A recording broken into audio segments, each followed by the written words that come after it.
Hey y'all. Well, I need to talk to you all because guess what? Y'all tell me what the moon phase is. Because when I looked at it, it's still a luminous. Okay? But I should have checked to see what kind of moon we got before I even got started. Because it's not a crescent moon. The moon looked good and lit last night. I just don't know what a phase at. But the reason why I was bringing it up is because I traveled this morning. Around, because I got up around 7:20. And I let the dogs out. And then I decided I was going to lay back down. So I lay back down. I got a lot to do. Excuse my eyes, my eyebrows itch. I got some work to do, y'all. So I lay back down and everything. Got a lot of people I'm bagged up on. I lay back down and said, let me get a little bit more sleep. Because I actually wound up waking up at 9. Okay? So it's around 9 now. 9-ish. So I just woke up and just came back from the travel. And I did a few other things before I started this video, but I want to talk to y'all about this travel. It was something else I was going to talk about. Right in here, yesterday, I had a black eye all across here. All across here was like a black eye. I don't know where it came from. This eye right here was kind of messed up a little bit. You know, like one of those like football lines. Those little, how the Africans put like a little line, an intimidation line. I had one of them right there yesterday. It's gone now. And I was like, what the heck is that? It just showed up out of nowhere.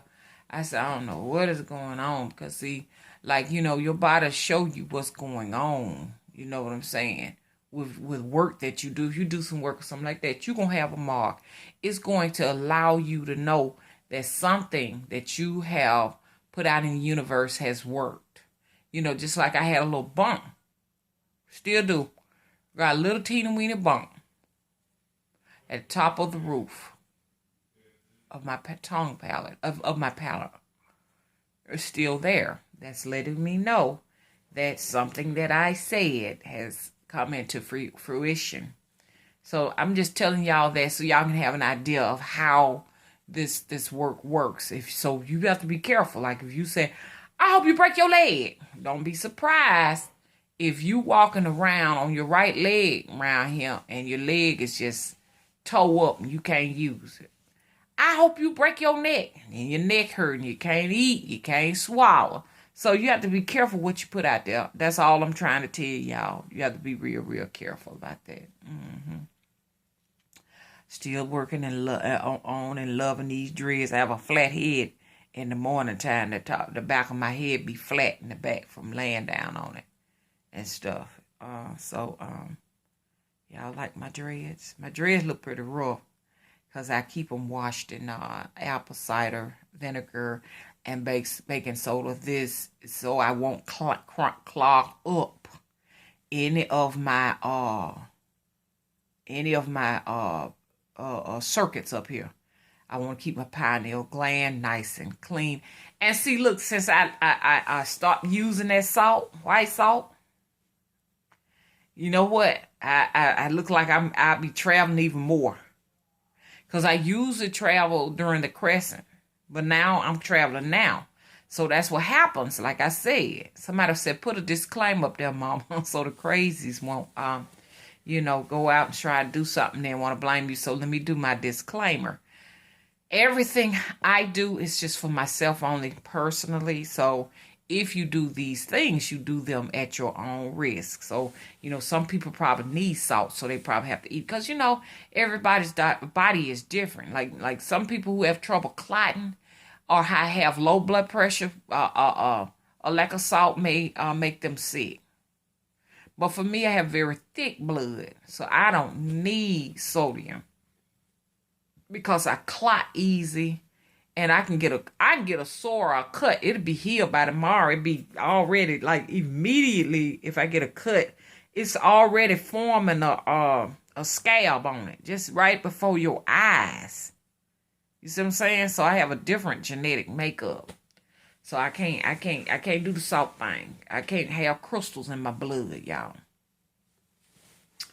So, but since I have eliminated the white table salt, which contains so many chemicals, so that it can, rain and pour, as they say, and keep it bleached really, really white. Even white flour, I heard, is supposed to actually be blue, but they bleach it too. Now, that's what I was told. I don't know how true it is. Y'all research it.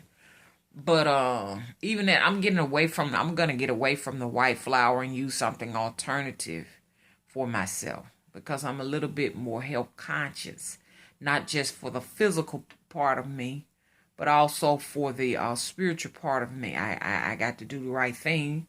You know what I'm saying? Because that pineal gland, y'all, all of y'all out there, I don't care who you is on the sound of my voice, you need to keep that pineal gland up and running. That is to not only the physical side of you, but once again, the spiritual side of you. Because, I mean, if you can get yourself right, you can go out there, you understand, beyond the matrix and get some stuff straightened out for yourself while you here. Because that's the whole thing. And I'm going to start writing my intentions down before I go to sleep from now on. Because I want to work some things out where I can have a more comfortable life, not only here on the physical plane, but when I transition too. Because it's not over just because you transition, y'all. Y'all don't think it's just over because, okay, the light's out. When you lay down to take your final breath, it's not over. It just begins.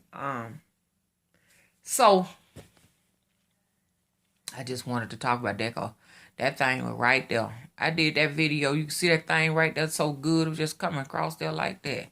I was like, what the crap? When I had that little bump at the top of her. So when you sit up and you start spelling curses and spelling hexes, know that, you're going to have to take a part in it too, Just like Pumpkinhead, when that man wanted a curse laid on those people for what they had done to his son, he had to also, his body was also a part of whatever that Pumpkinhead went out and did to them people. Does that make sense?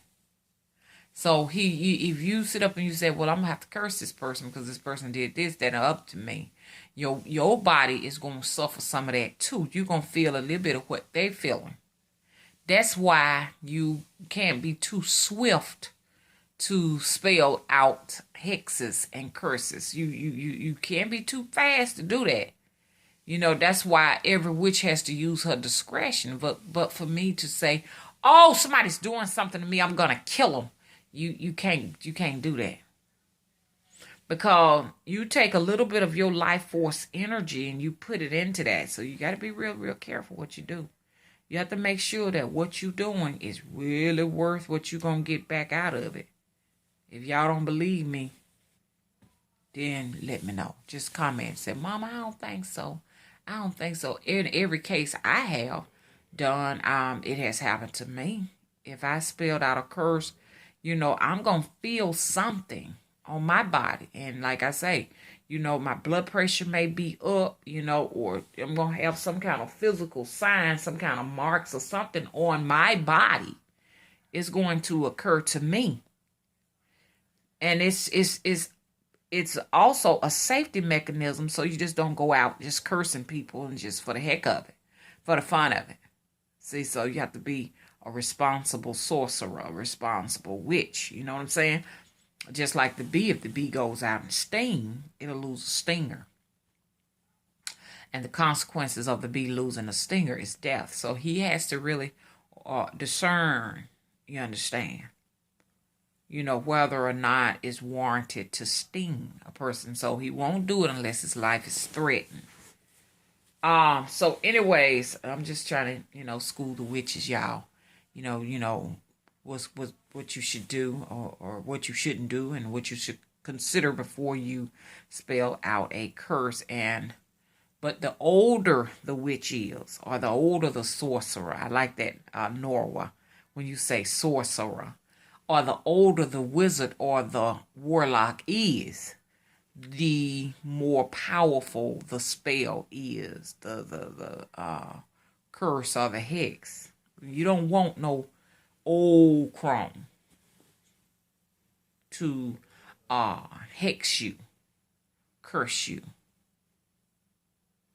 for whatever curses mean, for whatever they mean. I was looking at your comment on what curses are, but because some people do spell out curses and hexes for punishment, and they may not necessarily have a specific situation or outcome they want from that spell or their curse.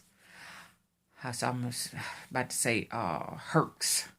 But but it's put in place because most witches and sorcerers are upset, they're angry, or they're hurt, and they just actually hurl out a spell or a curse to inflict some type of pain on the person. So I ain't too sure how to interpret that when you talk about curses, because once again, curses, and I got a lot of learning to do.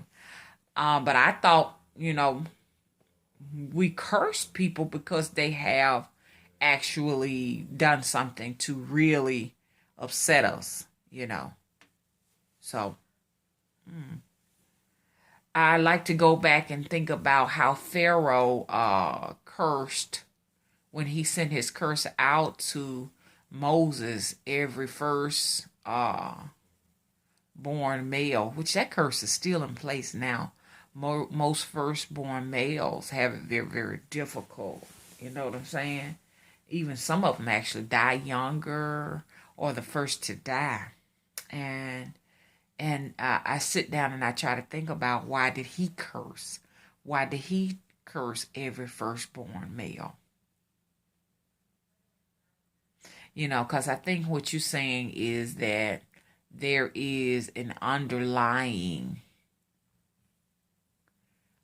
message there to create something positive out of the situation in the end.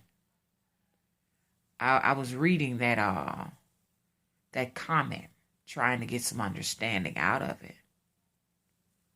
The outcome is to bring a positive situation in the mix in the long run. But I don't think that. I'm gonna look at it. I'm gonna analyze it. But I think most people who curse people, you understand, want something very negative to come out of the situation in the long run. But anyways, thank you for the comment. I'm just gonna definitely look into it, because you like I say, I can't sit down and say you don't know what you're talking about. I can't do that, because you're more than likely on a higher frequency than I am. You are on a higher frequency than I am. I must admit that I'm still in a learning. I am still in a stage of learning, and like I say, I can learn from anybody. You can learn from somebody on a lower frequency as well as a higher frequency. I just entertain it all. I just do my research, because even though I may not get it now, who knows? A few blocks up, then I may be like, now I see where he was at that particular time. Okay, so anyways, the reason why I turned on the device, which you can see the luminous rays or the aluminum particles over my head right now, fuzzing up everything. This is not how sunlight used to diffuse itself. It's very different, y'all. But let me talk to y'all. Listen to me, and listen to me real good. So I went back to sleep around 7:20. I said, I'm gonna lay back down a little bit because my body didn't feel rested. I've been working on a painting for someone out there. You know who you are. And let me let you all know I do it too. I paint, if you have any entities around you, I use my clairvoyance and my pineal eye to create that on canvas. So I'm doing that for a young lady right now. And with your permission, if you say it's okay to show it, I'll show it. But if you don't want your work shown, I won't show your work. But anyways, it's just about done, okay? So it's in a drying process. I did her work on with oil, using the medium oil. And everybody who knows about oil has to dry. It takes time. It doesn't dry as quickly as acrylics. I've pretty much almost mastered acrylics. So now I'm working with oil. So I'm in the beginning stages, and it looks promising. I really like the brilliance that oils bring, and the fluidness of it, and it is real, real beautiful and very lucid, almost lifelike. But anyway, so let me get that out of the way. So I was just tired. I said, let me rest my body a little bit more. And lo and behold, I wind up at an apartment complex. And I'm at the apartment complex, and there's a dumpster in front of me. And I'm in a relationship with this man. I don't know who he is in this lifetime.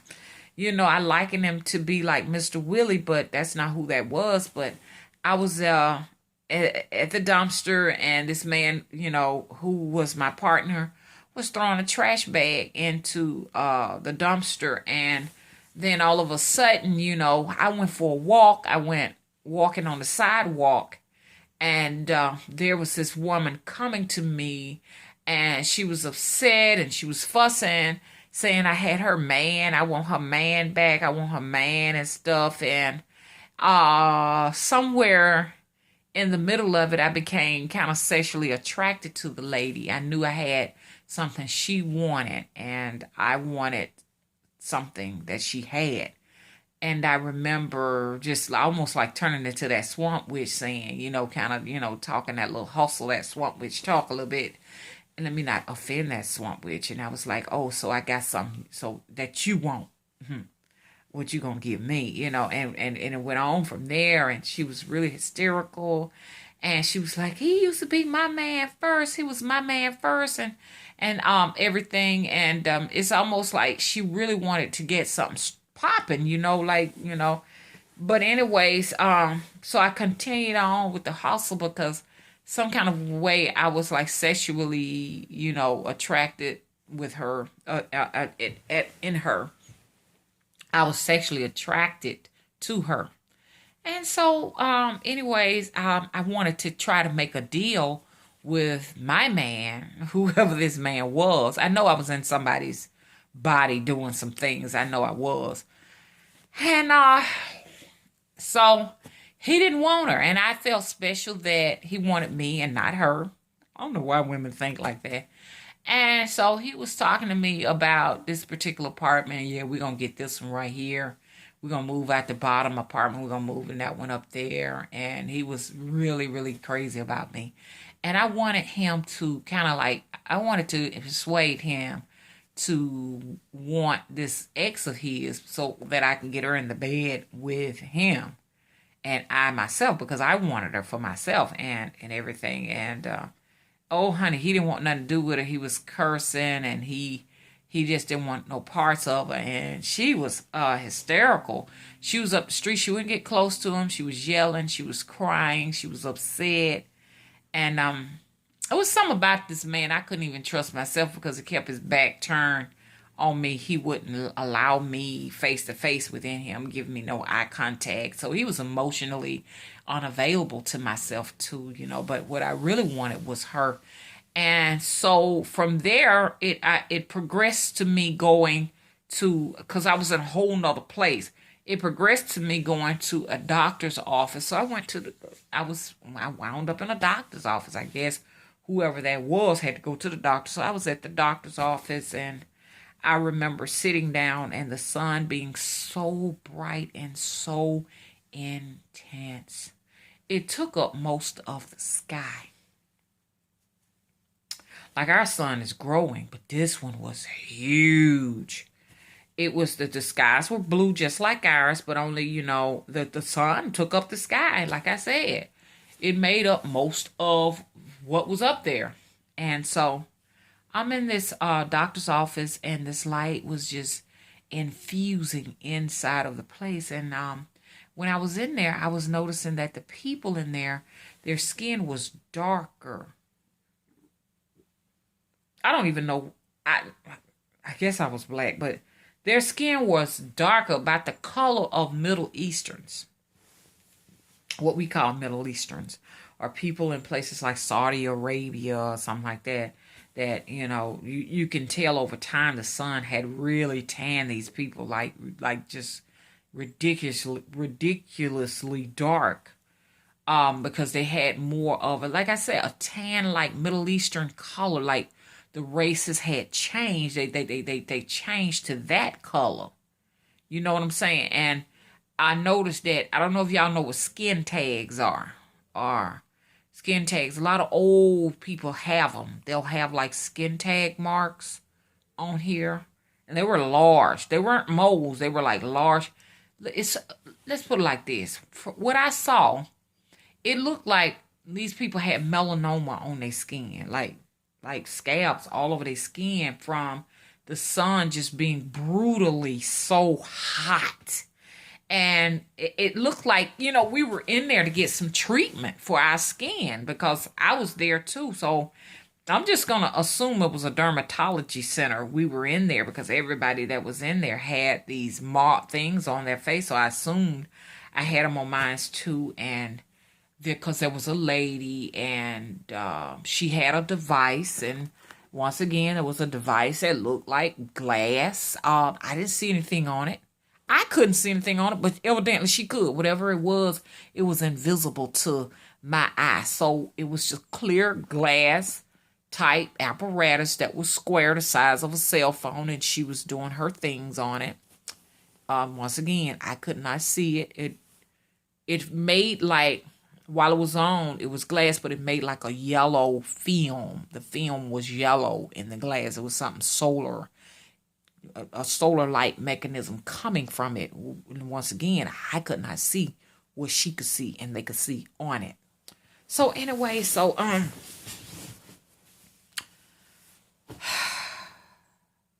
I wanted to know where I was, because I realized I'm in a whole nother place, whole nother reality. I gotta know where I'm at. So the lady was sitting beside me, but across from me, we was like in a folding chair. Across from me was an older man, and he was at the window. He had a very Middle Eastern color. And across from me was a Caucasian little girl. She had the tags on her face too. And she had that same blonde, thin, real thin hair. And her eyes were yellow once again. I don't know why I keep going to this place. When I say yellow, I'm not talking about the whites of the eyes, but it was a real, extremely light amber yellow. The darkest part of my eyes, okay, was that color for her. And she was sitting there, and little children flip their legs back and forth, and